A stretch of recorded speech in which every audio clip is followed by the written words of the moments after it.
आज के वीडियो में हम लोग जंतु के वर्गीकरण के बारे में पढ़ेंगे। क्लासिफिकेशन ऑफ एनिमल्स, जंतुओं का वर्गीकरण। सबसे पहले तो समझ लेते हैं कि वर्गीकरण क्या है। पृथ्वी पर बहुत अधिक संख्या में जंतुओं की जातियां पाई जाती हैं, जंतुओं की संख्या पाई जाती है। यदि हम सभी जंतुओं के बारे में अध्ययन करना चाहें तो यह असंभव होगा। क्यों? क्योंकि इनकी संख्या बहुत अधिक है और सभी प्रकार के जो जंतु हैं उनमें कुछ ना कुछ विशिष्ट लक्षण हैं। अपने ही विशिष्ट लक्षणों के कारण ये एक दूसरे से अलग होते हैं। तो यदि हमें जंतुओं के बारे में अध्ययन करना होता है तो सबसे पहले उन जंतुओं का वर्गीकरण किया जाता है। अब वर्गीकरण है क्या? तो जंतुओं की संरचना, क्रियाकलाप, आंतरिक संरचना, अनुकूलन, वासस्थान, भोजन आदि के आधार पर एक निश्चित क्रम से व्यवस्थित करना वर्गीकरण कहलाता है। जैसे कोई भी जीवधारी है तो उससे मिलते जुलते लक्षणों वाले जो अन्य जीवधारी होते हैं उन्हें एक निश्चित क्रम में व्यवस्थित कर दिया जाता है। इससे लाभ क्या होता है कि हम एक जंतु के बारे में जब अध्ययन करते हैं तो उससे संबंधित समस्त प्रकार के जंतुओं के बारे में हमको लगभग जानकारी प्राप्त हो जाती है। इसी प्रकार से हम जंतुओं का वर्गीकरण करते हैं और उनके अध्ययन में हम सुविधा पाते हैं। तो जंतुओं का वर्गीकरण से सबसे बड़ा लाभ यही है कि हम उनको आसानी से उनके बारे में अध्ययन कर सकते हैं, आसानी से उनको पहचान सकते हैं, उनके लक्षणों, सामान्य और विशिष्ट लक्षणों को जान सकते हैं। उनके रख रखाव में भी सुविधा हो जाती है कि एक निश्चित संरचना, स्वभाव, कार्य वाले जीवधारी एक तरफ और उससे अलग वाले दूसरी तरफ रखे जाएंगे तो रख रखाव में भी सुविधा हो जाएगी। अध्ययन में सुविधा तो होती है, साथ ही साथ उनका नामकरण करने में भी आसानी हो जाती है।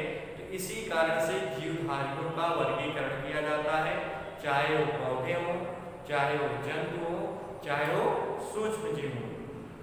तो जंतुओं का भी इसी प्रकार से वर्गीकरण किया गया है। उनको उनकी संरचना को ध्यान में रखते हुए जीवधारियों का वर्गीकरण किया गया है। सबसे पहले तो ये समझते हैं कि जो जीवधारियों का शरीर होता है कोशिकाओं से मिलकर बना होता है, सेल से मिलकर बना होता है, अर्थात जीवन की अथवा जीव की जो सबसे छोटी संरचनात्मक क्रियात्मक इकाई होती है हम उसी को कोशिका कहते हैं। और कोशिका से ही शरीर का निर्माण होता है, लेकिन उसका एक निश्चित क्रम पाया जाता है।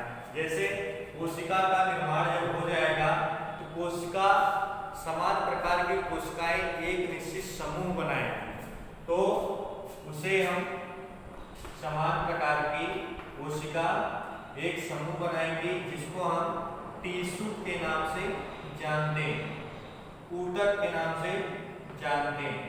तो समान संरचना वाली कोशिकाएं आपस में मिलकर ऊतक का निर्माण करेंगी।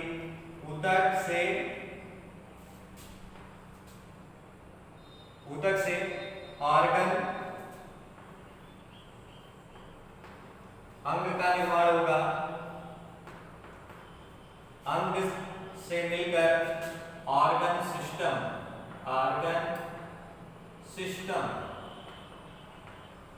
अंग तंत्र का निर्माण होगा। और अंग तंत्र, कई अंग तंत्र जब मिलते हैं तो जीव का निर्माण होता है, बॉडी का निर्माण होता है, शरीर का यहाँ पर निर्माण होता है। अब यहाँ पर हम समझ लेते हैं कि जो जीवधारियों की शरीर की सबसे छोटी इकाई होती है उसे हम कोशिका कहते हैं, सेल कहते हैं। तो कोशिकाएं शरीर में पाई जाएंगी और उन कोशिकाओं के द्वारा, उन कोशिकाओं के समूह से ऊतक का निर्माण होगा, टिश्यू का निर्माण होगा। तो जब शुरुआत की अगर हम बात करें, शुरुआत में जो जीवधारी आए उनका शरीर कोशिकीय स्तर का था, उनके शरीर में केवल कोशिका ही पाई जाती है अब भी।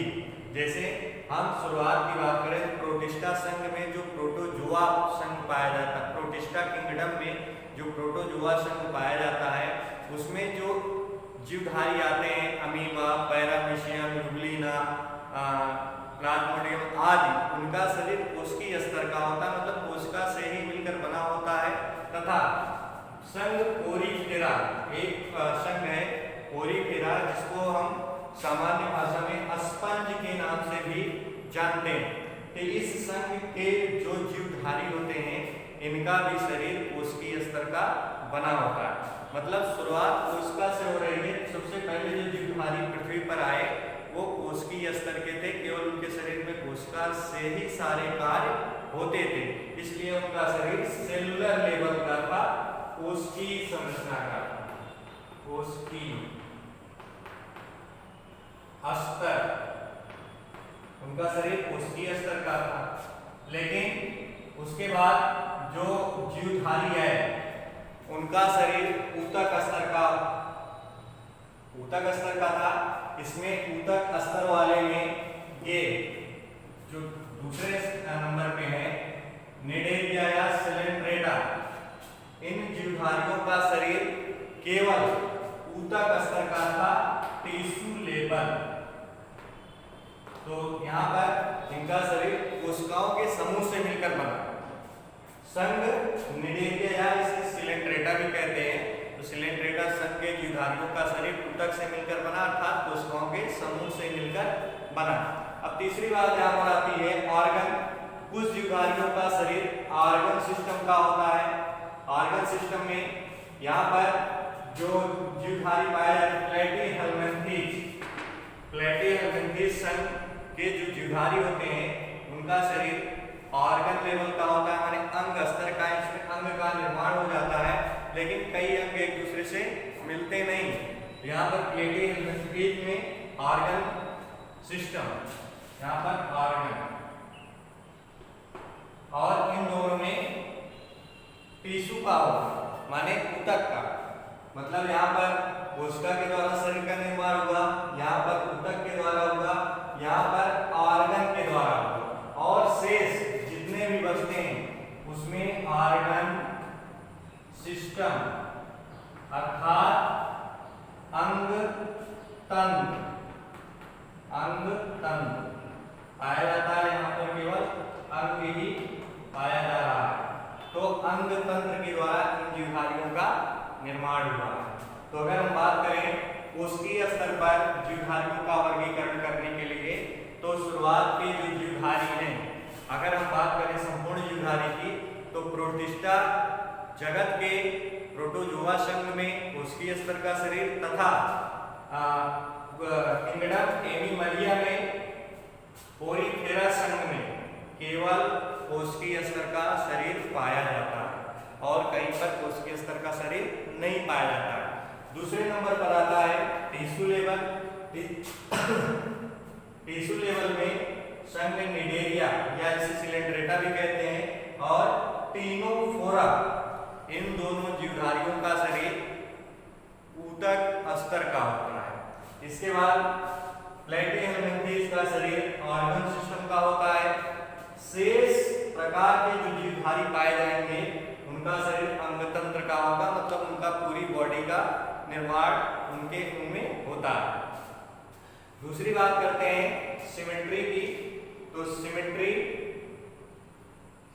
क्या होता है? किसी भी जीवधारी को अगर हम विभिन्न प्रकार के अक्षों पर व्यवस्थित करें, जैसे हम लोग ग्राफ बनाते हैं उसमें एक्स वाई अक्ष खींचते हैं, तो एक्स वाई जेड अक्ष खींचते हैं, देखते हैं कि इस प्लेन पर किसी जीवधारी का शरीर किस प्रकार व्यवस्थित होता है, उसे हम सिमेट्री कहते हैं, सममित कहते हैं। तो सममित में यहाँ पर जो संघ प्रोटोजोआ और पोरीफेरा होता है, प्रोटोजोआ प्रोटिस्टा संघ का है, यहाँ पर इसीलिए उसको नहीं जोड़ा गया है। तो जो प्रोटोजोआ और पोरीफेरा संघ है उसमें एसिमेट्री पाई जाती है। एसिमेट्री का मतलब असममित, मतलब इनके शरीर को किसी भी प्लेन में या किसी भी अक्ष में विभाजित नहीं कर सकते, मतलब इनका शरीर एसिमेट्रिकल होता है, सिमेट्रिकल, असममित होता है। इसके बाद अगर हम बात करें संघ निडेलिया की, टिनोफोरा की, तो इसमें रेडियल सिमेट्री पाई जाती है। रेडियल का मतलब होता है अरिशमिक,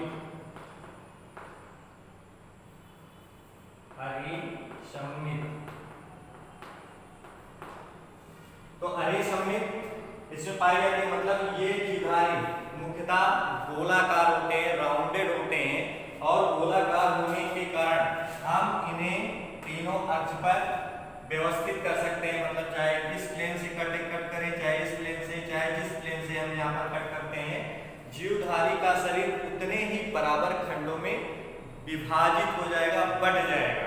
तो अगर जीवधारियों का शरीर कई खंडों में बट रहा है, विभाजित हो रहा है, इस प्रकार की सममित को हम अरिसमित कहते हैं।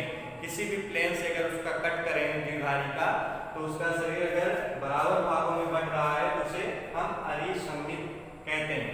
उसके बाद तीसरा होता है बाइलैटरल सिमेट्री, इसे हम कहते हैं द्विपार्श्व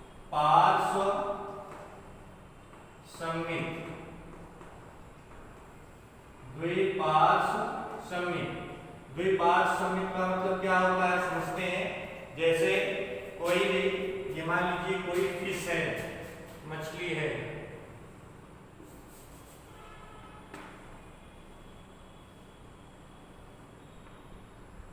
ये मान लीजिए कोई मछली है, इसकी बॉडी है, इसमें इसके पंख हैं और इसकी बॉडी पाई जा रही है। अगर हम इसके शरीर को इस प्लेन में कट करें, ध्यान दीजिएगा, इस प्लेन में ऐसे कट करें, मतलब लंबी काटते हैं, तो इसका बॉडी दो बराबर भागों में बट जाएगा। दो बराबर भाग का मतलब एक आंख इसकी एक तरफ जाएगी, दूसरी आंख दूसरी तरफ। पेल्विक और पेक्टोरल फिन, यहाँ पर इसको हम पेल्विक फिन कहते हैं, इसको पेक्टोरल फिन कहते हैं, और इसे हम काउडल फिन कहते हैं। तो पेल्विक पेक्टोरल फिन के साथ साथ आधा काउडल फिन एक तरफ, और एक पेल्विक और एक पेक्टोरल के साथ काउडल फिन दूसरी तरफ, मतलब ये दोनों बराबर भागों में बट गए, पूरी बॉडी बराबर भागों में बट गए। अगर हम किसी मनुष्य की बात करें, मान लीजिए कोई मनुष्य है, इसकी बॉडी है और इसके हाथ हो गए, ये पैर हो गए, इस प्रकार से इसकी बॉडी है। अगर हम इसको इस प्लेन से काटें, ध्यान दीजिएगा, इसका आधी नाक एक तरफ, एक आंख एक तरफ, आधा चेहरा एक तरफ, एक हाथ एक तरफ, ये इतना प्लेन इधर चला जाएगा, इतना प्लेन इधर चला जाएगा, मतलब इनका भी शरीर दो बराबर भागों में आसानी से बढ़ जा रहा है। तो अगर दो भागों में शरीर बढ़ जा रहा है, इस प्रकार की सिमेट्री को हम बाइलैटरल सिमेट्री कहते हैं, द्विपार्श्व सममित कहते हैं। तो इधर जितने भी जीवधारी पाए जा रहे हैं, इन सबका शरीर दो बराबर भागों में बढ़ जाएगा। तीसरा होता है सिलोम। सिलोम का मतलब होता है बॉडी कैविटी, मतलब देह गुहा। गुहा का मतलब होता है खाली स्थान, शरीर में खाली स्थान पाया जा रहा है कि नहीं। तो यहाँ पर अगर हम बात करें तो जो ये ऊपर वाले जीवधारी होते हैं, पोरीफेरा, सिलेंट्रेटा और टिनोफोरा, इनमें सिलोमेट नहीं पाया जाता है, सिलोमेट इनमें देह गुहा नहीं पाई जाती है। और उसी के साथ साथ प्लेटिहेल्मिन्थेस में भी देह गुहा नहीं पाई जाती, बॉडी कैविटी नहीं पाई जाती। लेकिन अगर बात करें एस्केहेल्मिन्थेस में, एस्केहेल्मिन्थेस के जीवधारियों में शुरुआती समय में शरीर में कैविटी पाई जाएगी, मतलब शरीर में कुछ खाली स्थान पाए जाएंगे, कैविटी चैम्बर पाए जाएंगे, लेकिन बाद में धीरे धीरे समाप्त हो जाते हैं। तो इसे हम स्यूडोसिलोमेट या इसे हम टूट देन गुहा कहते हैं, और इसे हम देन गुहा रहित कहते हैं। ये दो प्रकार के होंगे। इसके बाद सिलोमेट ऐसे जीवधारी होते हैं जिनमें देन गुहा पाई जाती है। जैसे मनुष्य की बात करें तो मनुष्य के शरीर में, जिसके अंदर आर्गन में बहुत सारे स्थान खाली पाए जाते हैं, जिसमें विभिन्न प्रकार के भोज्य पदार्थों के रूप में, गैसीय पदार्थों के रूप में ये परस्पर फैलते रहते हैं। मतलब इनमें खाली स्थान पाया जाता है, तो हम इनको देन गुहा के या सिलोमेट के नाम से जानते हैं। इन आधार पर जीवधारियों का वर्गीकरण किया गया है। यहाँ पर देखते हैं कोशिकीय स्तर का शरीर ओरिफेरा में, ऊतक स्तर का शरीर टिनोफोरा और मिलेटिया में। इसके बाद ऑर्गन सिस्टम का जो शरीर होता है प्लेटियल मेंथीज में, और अंगतंत्र मतलब ऑर्गन सिस्टम, इन सभी में पाया जाएगा skeleton, Annelida, Arthropoda, Mollusca, Echinodermata, Hemichordata और कार्डेटा। इन सभी के उदाहरण यहाँ पर किनारे लिखे गए हैं। ओरिफेरा से ल्यूकोसिलोनिया, निडेरिया से हाइड्रा, टिनोफोरा से जेलीफिश, प्लेटियल मेंथीज से टेनिया सोलियम, स्केलेटन से स्कैरिस, एनीलिडा से नेरिस, आर्थ्रोपोडा से फ्रान, मोलस्का से पाइला, इकाइनोडर्मेटा से स्टारफिश, हेमिपार्डेटा से ब्लैनोग्लासस और कार्डेटा से होमो सैपियंस मनुष्य। ये जीवधारियों का वर्गीकरण है। इसे ध्यानपूर्वक पढ़िएगा, समझिएगा और अपनी कॉपी में लिखिएगा। धन्यवाद।